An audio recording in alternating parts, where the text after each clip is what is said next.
My name is Lonnie Bunch, and you're watching Quencie on Studio Q. Studio Q show. Now you know. So first of all, I want to know, what does it feel like to be honored?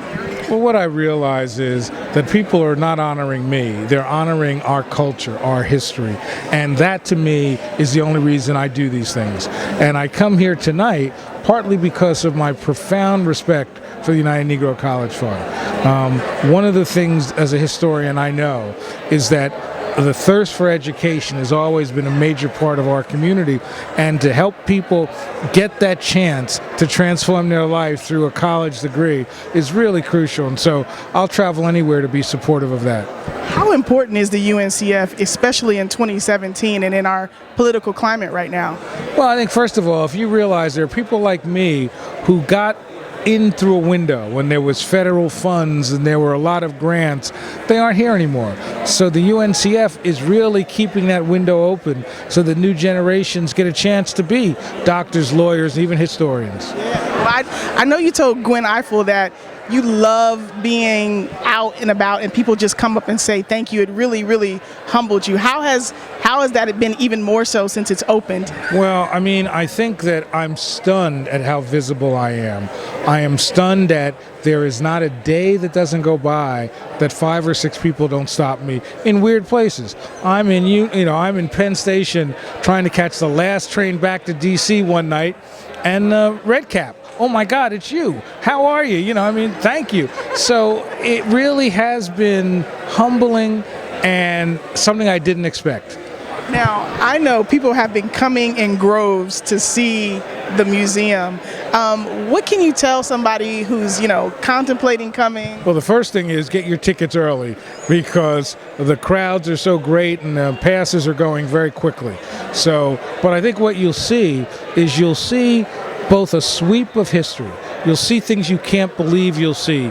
Material from Harriet Tubman or Nat Turner's Bible, Chuck Berry, who unfortunately just died, his Cadillac, and the car that he wrote Maybelline on.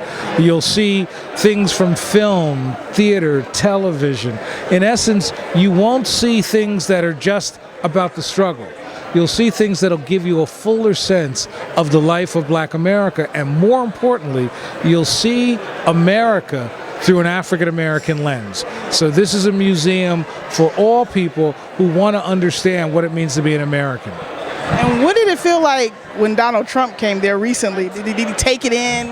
Well, I think that one of the things is if you get a chance to educate people, that's your job. And for me to be able to walk President Trump through, to show him stories that he didn't know, hopefully begin to affect change and help him understand that there's a fuller story of America. All you can do is just make sure that you convey your passion for history to whoever you're taking around the building. What's your favorite in the museum? I know you curated it all, but what is breathtaking to you? Oh, every day I've got a different answer. I'll tell you what really surprised me is we have Marian Anderson's gown that she wore when she sang at the Lincoln Memorial on Easter Sunday in 1939. Now, what surprised me as a historian, I've only seen black and white pictures. The film footage is black and white. So she looks like maybe she's a little intimidated. Well, if you see the dress, it's a diva dress. Beautiful orange top, black with lace. So it really gave me a whole new way to think about that moment and to think about Marian Anderson. So to me, those are the little things that I would have never expected if I hadn't seen the object.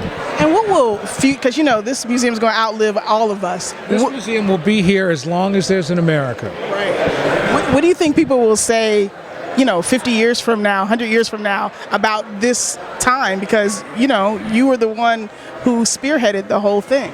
Well, what you want people to do is realize that even 50 years from now, they should be changed when they go through the museum. They should learn more about who they are, more about America, more about the real desire to demand that America live up to its stated ideals, to, as Langston Hughes said, make America be America. So that's what I hope people will still be looking for and pushing 50 or 100 years from now.